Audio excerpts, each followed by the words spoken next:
Hi everyone, मैं रोहन यादव आप सभी का एक बार फिर से अपने यूट्यूब चैनल पर स्वागत करता हूं। जैसा कि आप सभी लोगों को पता है कि मैं अपने यूट्यूब चैनल पर समाज कार्य के संबंध में संपूर्ण जानकारी प्रोवाइड कराता हूं। आज का जो हमारा ये टॉपिक है मद्यपान से, और मैं बात कर रहा हूं SGPGI के संबंध में, यानी Sanjay Gandhi post graduate institute of medical science का। अगर आप यूनिट 4 देखेंगे तो उसमें आपको एक अल्कोहल पॉइंट मिलेगा, उसके बारे में आप लोगों से प्रश्न पूछा जा सकता है। तो यहाँ पर आप सभी लोग जो है समझ लीजिए कि मद्यपान का अर्थ क्या होता है, इसे मद्यपान कहते किसे हैं, और मद्यपान के कौन कौन से कारण हैं, और मद्यपान के दुष्प्रभाव क्या हैं, और मद्यपान निवारण के उपाय क्या हैं। इतनी चीज़ें ध्यान में रखिए। यहीं से आप लोगों से अगर कोई प्रश्न पूछा जाएगा तो इन्हीं में से पूछा जाएगा। अगर हम बात करें मद्यपान के अर्थ को लेकर, तो देखिए यहाँ पे लिखा हुआ है कि मद्यपान के अर्थ को बताते हुए फेयरचाइल्ड ने लिखा है कि शराब की असामान्य बुरी आदत ही मद्यपान है। जैसे कि आप सभी लोग कह सकते हो कि सामान्य अर्थों में कि मद्यपान का अर्थ उन सभी ऐसी वस्तुओं से लगाया जाता है जो नशा करने के प्रयोग में लाई जाती हैं, जैसे शराब, भांग, सिगरेट, बीड़ी, तंबाकू, गांजा, अफीम आदि जितनी भी चीज़ें देखने को मिलती हैं, यह असामान्य बुरी आदतें के रूप में देखा जाता है, इसलिए इसे कहा जाता है कि ये मद्यपान है। आगे अगर हम बात करें तो आप ये कह सकते हैं कि जो वस्तुएं नशे के लिए कोई व्यक्ति प्रयोग करे, उन वस्तुओं का उपयोग मद्यपान करना कहलाता है, ऐसे भी आप कह सकते हैं। आगे अगर हम बात करें तो देखिए महात्मा गांधी जी ने मद्यपान के विषय पर कहा था कि शराब की लत शारीरिक, मानसिक, नैतिक और आर्थिक रूप से मनुष्य को बर्बाद कर देती है, और शराब के नशे में मनुष्य दुराचारी बन जाता है, ऐसे भी आप परिभाषा के रूप में हो सकता है। मद्यपान शराब पर निर्भरता की ऐसी आदत है जिसकी वजह से पीने वाले व्यक्ति के स्वास्थ्य पर बुरा असर पड़ता है, और इस आदत से जीवन में नकारात्मक सामाजिक परिणाम देखने को मिलते हैं। आगे बात करते हैं तो यहाँ पे आप देख सकते हैं कि शराब यानी मद्यपान एक ऐसी बुरी आदत है जिसकी वजह से शराब पीने वाले व्यक्ति के स्वास्थ्य पर बुरा असर पड़ता है। ठीक है, ये चीज़ आप सभी लोग ध्यान रखिएगा।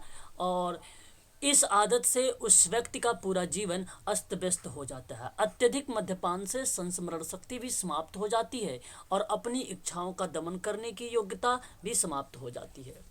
यहाँ पे देख सकते हैं आप मद्यपान की परिभाषा विश्व स्वास्थ्य संगठन के अकॉर्डिंग कहा गया है कि मद्यपान का अर्थ मध्यता, मध्य मतलब नशा करने वाले उस व्यक्ति से है जो शराब पर इतना निर्भर हो जाता है कि जिससे व्यक्ति का मानसिक और शारीरिक स्वास्थ्य, सामाजिक संबंध और आर्थिक जीवन अस्त व्यस्त हो जाता है। वहीं अगर हम बात करें इलियट एंड मेरिल के अकॉर्डिंग, देखिए इसकी PDF आप लोगों को टेलीग्राम पर पहुंच चुकी है, आप लोग वहां से देख लीजिएगा। यहाँ आप लोग अगर कोई डाउट होता है तो आप लोग मुझे कमेंट करिएगा, मैं आपके कमेंट का जवाब अवश्य दूंगा। इलियट और मेरिल ने कहा है कि बड़ी मात्रा में और कभी कभी शराब पीना मद्यपान नहीं माना जाता है। ध्यान रखिएगा, थोड़ी मात्रा में और कभी कभी शराब पीना मद्यपान नहीं माना जाता है। एक समस्या के रूप में अत्यधिक मात्रा में शराब पीना ही मद्यपान कहलाता है। ठीक है, ऐसे भी आप कह सकते हैं, इलियट ने ये बात कही थी। तो इस तरीके से ये परिभाषा हो जाएगी मद्यपान का। ठीक है, आगे हम बात करें, देखिए मद्यपान के बारे में अगर आप लोगों से कोई पूछे तो आप ये भी कह सकते हो कि मद्यपान की व्याख्या करना उतना ही अर्थहीन है और अस्पष्ट है जितना कि सन आयु तंत्र के टूटने की बीमारी, या आप ये कह लीजिए कि चिकित्सा की भाषा में मैं सोचता हूँ नशा एक बीमारी है जो एकाकीपन से उत्पन्न होती है और यह शरीर को संचालित करती है, किंतु स्वास्थ्य संबंधी शारीरिक कार्य को अव्यवस्थित कर देती है। वही आपकी मद्यपान की परिभाषा हो जाएगी। ठीक है, बाकी आपने भी देखा कि विश्व स्वास्थ्य संगठन ने क्या कहा है कि मद्यपान नशे की वह दशा है जो किसी मादक पदार्थ के निरंतर सेवन से पैदा होती है, जो कुछ देर तक और सदैव ही व्यक्ति को इस तरह नशे में चूर रखती है जो समाज और व्यक्ति दोनों के लिए हानिकारक हो जाती है। ठीक है, ये चीज़ आप लोग ध्यान रखिएगा। मद्यपान का अर्थ और परिभाषा से आपका कॉन्सेप्ट क्लियर होता है। आगे अगर हम बात करते हैं मद्यपान के कारण को लेकर, कारण भी आप लोगों के एग्जाम में देखने को मिल सकते हैं। हालांकि कारण आप देखें तो मानसिक चिंता यहाँ पे बताई जा रही है कि समाज में कुछ ऐसे भी व्यक्ति होते हैं जिन्हें अपने परिवार, पत्नी, बच्चों आदि की बहुत ही चिंता हो जाती है। इस कारण से वे लोग अपनी मानसिक चिंताओं को दूर करने के लिए मद्यपान, शराब का सेवन करने लगते हैं। तो आप ये कह सकते हो मानसिक चिंता को लेकर, ठीक है। अगर हम बात करें आगे तो एक फैशन है। देखिए फैशन भी मद्यपान का लत। देखिए पश्चिमी सभ्यता में पश्चिमी सभ्यता के प्रभाव के कारण सामाजिक जीवन में तेजी से बदलती जा रही है। तो भारतीय समाज में शराब पीना अब फैशन बन गया है। कुछ लोग शराब पीने को अपनी ऊंची सामाजिक स्थिति का प्रतीक बनाने लगते हैं। ये फैशन के रूप में भी आता है, ये कारण है। वातावरण और माहौल भी देखते हैं तो देखिए मदिरापान या मद्यपान की लत एक मुख्य कारण है जो व्यक्ति के चारों के माहौल या वातावरण का रहा है। यदि किसी व्यक्ति के दोस्त, उसके परिवार के सदस्य, आस पड़ोस के लोग मद्यपान की लत के शिकार हैं तो उस व्यक्ति में शराब के सेवन करने की लत भी लग सकती है। संवेदात्मक आनंद भी है, यहाँ पे देख सकते हैं। यदि आप किसी शराबी से पूछे कि तुम शराब क्यों पीते हो तो उसका जवाब होगा कि आनंद के लिए। मद्यपान से संवेदनात्मक आनंद प्राप्त होता है, ये भी आप कह सकते हैं। शराब को आसानी से उपलब्ध होना, तो वर्तमान समय में शराब पीने वाले व्यक्ति को बड़ी ही आसानी से शराब मिल जाता है। लगभग हर जगह 5 से 10 किलोमीटर की दूरी पर उसे शराब की दुकान भी मिल जाती है। यह भी शराब मद्यपान पीने का एक कारण बन जाता है। आगे अगर बात करें तो विघटित व्यक्तित्व वाले लोग भी होते हैं। अक्सर देखा गया है कि असंतुलित व्यक्तित्व वाले लोग अपने साथियों और परिवार के साथ समायोजन नहीं कर पाते हैं। तो ऐसे लोग सदैव भयभीत रहते हैं और ऐसे लोग मद्यपान का सेवन करने लगते हैं। वहीं बात करें मित्र मंडली में भी देखिए ये भी एक कारण बन जाता है। वहीं अनुवांशिकता भी आपको एक रीज़न बन। अनुवांशिकता कैसे? यदि माता पिता में से कोई शराबी है तो बच्चे में शराब की लत होने की संभावना बढ़ जाती है। अत्यधिक दुख या अथवा आप ये कह लीजिए कष्ट, सामान्यतः ऐसा देखा जाता है कि वे व्यक्ति जो दुखी हैं वे अपने दुख और कष्ट को भूलने के लिए शराब पीते हैं, अथवा वह व्यक्ति जिनके जीवन में सुख प्राप्त करने की कोई कल्पना ही नहीं है, ना वास्तविक जीवन में कोई आशा है, ऐसे व्यक्ति शराब का प्याली में संसार भर सुख लेते हैं। ठीक है। अगर हम बात करते हैं तो शांति प्राप्त की गलतफहमियां और अज्ञानता भी है, यहाँ पे आप देख सकते हैं, है ना। तो ये सारे एक प्रकार के क्या थे, इसके रीजंस थे। रीजंस आपको बता दूं कि आप आर्थिक कारण को भी कह सकते हैं। गरीबी किसी भी व्यक्ति के लिए सबसे बड़ा अभिशाप है। तो एक गरीबी परिवार में परिवार की मुखिया अतिरिक्त उसके बच्चे भी मद्यपान के शिकार हो जाते हैं। तो आर्थिक कारण भी आप यहाँ पे शामिल कर सकते हैं। मनोवैज्ञानिक कारण में जैसे अभी मैंने आपको बताया था मानसिक तनाव और चिंता रहती है, ये मनोवैज्ञानिक कारण के रूप में उभर के आ जाता है। ठीक है। तनाव और चिंता से छुटकारा पाने के लिए लोग मद्यपान करते हैं, आप ऐसा भी कह सकते हैं।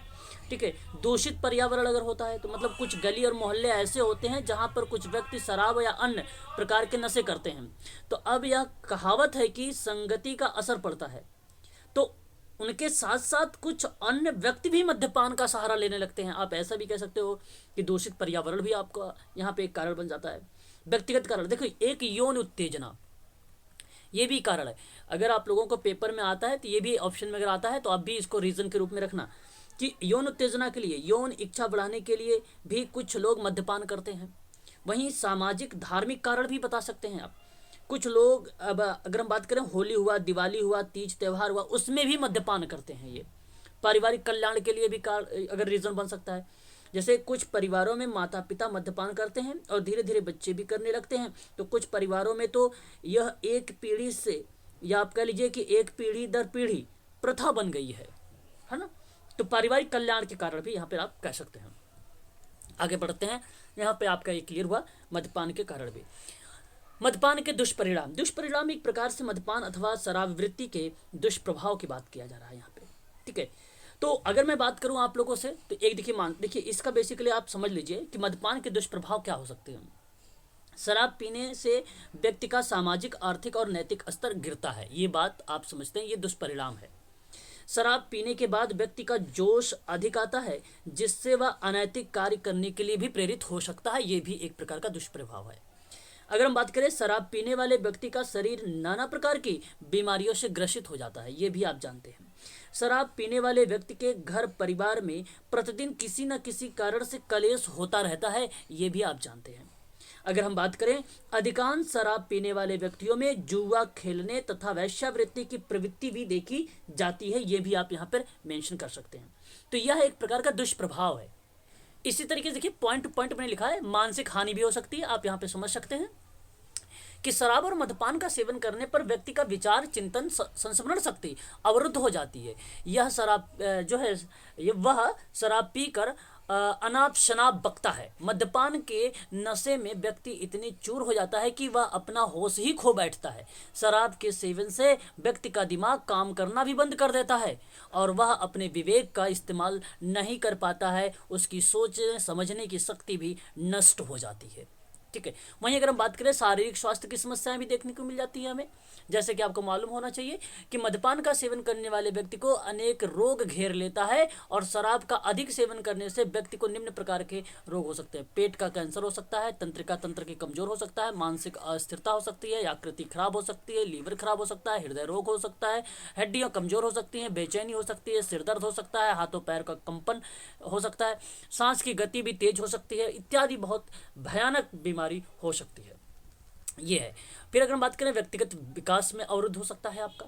ठीक है। अगर हम बात करें तो शराब का सेवन करने वाले व्यक्ति जो होते कभी कभी अपना विकास, अगर हम बात करें, व्यक्ति कभी भी अपना विकास नहीं कर पाता है। जैसे अगर मैं बात करूं तो शराबी व्यक्ति दूसरे के हाथ का खिलौना बन जाता है, उसकी सोचने समझने की शक्ति भी समाप्त हो जाती है। तो ऐसे व्यक्ति चोरी करने लगते हैं, डकैती डालने लगते हैं, बलात्कार करने एवं अपराध को करने से भी नहीं चूकते हैं। ये बात आप कह सकते हो कि व्यक्तिगत विकास का अवरुद्ध को बताता है। ये आर्थिक क्षति भी हो सकती है, जैसे कि अभी मैंने बताया है आपको कारण में लेकर, वही चीज़ें हैं। ठीक है। तो ये चीज़ें आप देख सकते हैं कि किस तरीके से दुष्प्रभाव भी देखने को मिल जाता है हमें, है ना। वहीं अगर हम लोग बात करें तो इसके कुछ उपाय हैं। पहले तो मैं आप लोगों को उपाय बता दूं कि इसका अगर व्यक्ति मिलता है तो आप उपाय क्या क्या करेंगे। देखिए, मद्यपान निवारण के उपाय अगर आप चाहो तो यहाँ पे कॉपी पर अपने लिख लीजिए, मेंशन कर लीजिए। आप लोगों के एग्जाम में बेसिकली मेडिकल सोशल वर्क के संबंध में ये प्रश्न जो है पूछे जा सकते हैं। देखिए, शराब का सेवन करने वालों को सामाजिक सुरक्षा प्रदान करनी चाहिए। ये बात ध्यान रखिएगा आप सभी लोग, सामाजिक सुरक्षा, सामाजिक सुरक्षा। ठीक है।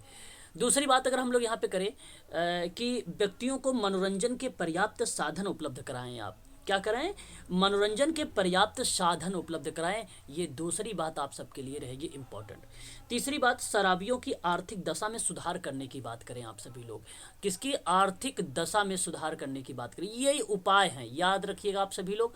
वहीं अगर हम बात करें तो शराब की बिक्री पर प्रतिबंध लगा देने चाहिए और ऐसे व्यवस्था की जानी चाहिए कि सरलता से शराब जो है उपलब्ध ना हो सके, है ना। तो इसका मतलब अगर हम कहें तो यहाँ पे आप ऐसी भी चीज़ें, जैसे मेरा पॉइंट ऑफ व्यू है कि अगर आप वहाँ पे आधार कार्ड लिंक करा दें तो सबसे बढ़िया है। ठीक है। अगर आप कोई शराब लेने जाएगा तो भाई वहाँ पे उसका आधार कार्ड जो है लिंक हो जाएगा, यानी आधार उसका क्या हो जाएगा, निरस्त हो जाएगा। क्या हो जाएगा, निरस्त हो जाएगा। इस तरीके अगर कुछ चीज़ें आ जाएं तो समझ लीजिए कि यहाँ पर एक बहुत ही बड़े काम हो जाएगा मद्यपान निवारण के उपाय में। वहीं अगर हम बात करें पॉइंट नंबर 5 को लेकर कि विद्यालयों में शिक्षकों द्वारा शराब की बुराइयों से छात्रों को अवगत कराना चाहिए। मतलब आपके अगर हम बात करें या तो लेसन के लास्ट में हर एक किताब पर हो, चाहे हिंदी हो, इंग्लिश हो या सोशल साइंस हो, साइंस हो, कोई भी किताब हो, बच्चों को अगर हम बात करें तो एक बुक के लास्ट पेज पर मद्यपान से जो है उनके बारे में अवगत कराना चाहिए। एक पेज अवश्य वहाँ पे लिखा, उसके उपाय लिखा हो या उसके बारे में लिखा हो और उसके प्रभाव के बारे में भी बताया गया हो। ठीक है। तो इस तरीके का एक जो है चैप्टर होना चाहिए हर किताबों में भी। ठीक है। आगे बात करते हैं पॉइंट नंबर 6 पर लेकर। तो जैसे अगर हम बात करें, कानून के द्वारा नशे और पूर्ण पाबंदी लगा दी जाए और उसका कठोरता से पालन किया जाए। ये भी आप यहाँ पर लगा सकते हैं उपाय के रूप में। आगे अगर 7 पॉइंट पर अगर बात करें तो शराब उपलब्ध कराने वाले होटल और रेस्तराओं पर पूर्णतः नियंत्रण लगा देना चाहिए। यानी आप ये कह लीजिए कि उनका जो भी लाइसेंस वगैरह है वो निरस्त कर देना चाहिए। ये अगर ये हो जाए तो सबसे अच्छी बात है। तो आप देख रहे हैं कि अगर ये 7 पॉइंट अगर आप लोग करते हैं तो जाहिर सी बात है कि सेवार्थी में, समूह में, समुदाय में सुधार अवश्य होगा। ठीक है। वहीं आगे हम बात करें, देखिए मादक द्रव्य के प्रभाव और लक्षण को लेकर आप देख सकते हैं। जो मादक है, उत्तेजक पदार्थ क्या क्या है सकते हैं, कैफीन, कोकीन, और अगर हम बात करें जो है एक फेटामाइन, मेथेड्रिम, इसके प्रभाव क्या क्या, स्नायु तंत्र को क्रियाशील करना, सतर्कता को बढ़ाता है, थकान और आलस्य को, निष्क्रियता का निवारण करता है। ये आप देख सकते हैं उत्तेजक के रूप में। शामक अवसादक है ये, आप यहाँ पे देख सकते हैं। ट्रेविकोलाइजर, ठीक है। और वहीं अगर हम बात करें तो बार्टी यूटरेट, ये बेसिकली क्या होता है, स्नायु तंत्र को छीड़ कर देता है। देखिए ये एग्जाम में आप लोगों को पदार्थ के रूप में पूछा जा सकता है, और यहाँ पे इसके प्रभाव को सोचने, काम करने का, ध्यान केंद्रित करने की शक्ति को कम करता है ये प्रभाव आप देख सकते हैं यहाँ पर। अगर हम बात करते हैं मादक में, एक और आता है नारकोटिक जो है नारकोटिक स्वापक, तो इसमें अफीम आ जाएगा, हीरोइन आ जाएगा, स्मैक आ जाएगा, ब्राउन शुगर आ जाएगा, मरिजुआना आ जाएगा, मार्फिन आ जाएगा, और पैथेडीन आ जाएगा, कोकीन आ जाएगा, सभी अफीम के रूप में, जैसे कैला, विष, चरस, गांजा, भांग भी आ जाता है इसमें। तो वहीं अगर हम बात करें केंद्रीय स्नायु तंत्र पर आवश्यक प्रभाव, आनंद, सामर्थ्य, हिम्मत और श्रेष्ठता की भावना बढ़ाना, भूख कम करना, संकोच से दूर रखना, सुझाव ग्रहितता को बढ़ावा देना, ये चीज़ें हमें देखने को मिल सकती है नारकोटिक स्वापक में। याद रखिएगा, ये भी आप लोगों के लिए इंपॉर्टेंट रहेगा। आगे अगर हम बात करें तो यहाँ पे देख सकते हैं भ्रमोत्पादक, ये LSD है। ये क्या है? LSD है, इसको आप नोट कर लीजिएगा, ये भी आप लोगों के लिए इंपॉर्टेंट है। इसका जो फुल फॉर्म है इसे आप नोट कर लीजिए, लिसर्जिक, लीस आप नोट कर लीजिएगा, लिसर्जिक एसिड, डाई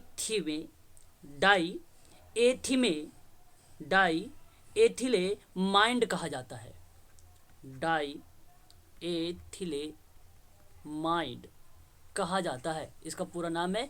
ये अनुभूति में विकृति और स्वप्न आकृतियों का पैदा करता है या पैदा होने की बात करता है।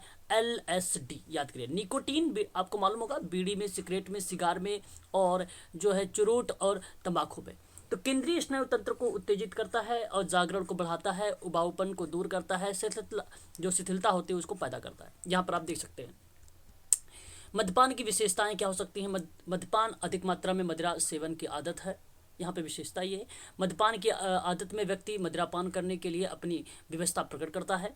मद्यपान व्यक्ति के लिए जीवन की वह स्थिति है जिससे मदिरा उसके जीवन के लिए एक समस्या बन जाती है और वह उसे आसानी से छोड़ नहीं पाता है। और यह आदत कभी कभी अथवा अधिकांशतः मदिरा सेवन करने वाले व्यक्ति के व्यवहार और कार्य क्षमता में गंभीरता दोष उत्पन्न भी कर देती है। मद्यपान की स्थिति में व्यक्ति शारीरिक और संवेगात्मक नुकसान उठाता है। मद्यपान का एक जो है मानसिक शारीरिक बीमारी है जो अनेक प्रकार के रोगों का और व्यवहारों का जो है विवाद को जन्म देने लगती है। ठीक है, आप इसको याद करिएगा। वहीं बात करें तो श्री टेकचंद स्टडी टीम ने मदिरा सेवन को 6 श्रेणियों में बताया था। एक कभी कभी पीने वाले व्यक्ति होते हैं, वहीं बात करें तो एक संयत पीने वाले, यानी एक सप्ताह में 3 बार पीने वाले एक मिल जाते हैं। एक अगर आप बात करें यहाँ पे टेकचंद स्टडी जो है उनका जो टीम की थी, स्टडी की थी, वहाँ पे इन्होंने निकाला था कि 6 टाइप के होते हैं। और एक होता है अभ्यस्त, सामाजिक अथवा भोजन के साथ पीने वाले होते हैं। जैसे सप्ताह में अगर हम बात करें या हफ्ते में बात करें तो 3 बार से ज़्यादा पीने वाले होते हैं ये लोग। अधिक पीने वाले होते हैं जैसे वे लोग जो इतना पीते हैं कि घर, समाज, व्यापार भी कठिनाइयों में पड़ जाते हैं, परंतु ऐसे स्वेच्छा से छोड़ते नहीं है ये।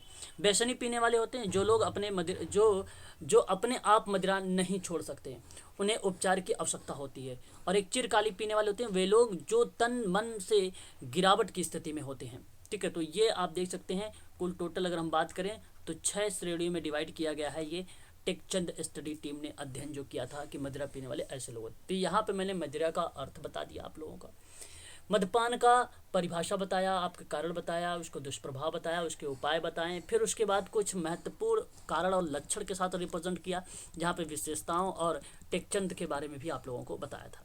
ठीक है, ये PDF आप लोगों को मिल चुकी है। इसके बारे में अगर यदि आप लोगों को कोई डाउट है तो आप लोग कमेंट कर लीजिए, या तो शाम को अभी आप लोगों की जो 8 बजे से क्लास चलने वाली है वहाँ पर आप लोग इसके बारे में पूछ सकते हैं। मैं 15 मिनट पहले आप लोगों को लिंक जो है प्रोवाइड करा दूंगा। आज के लिए बस इतना ही।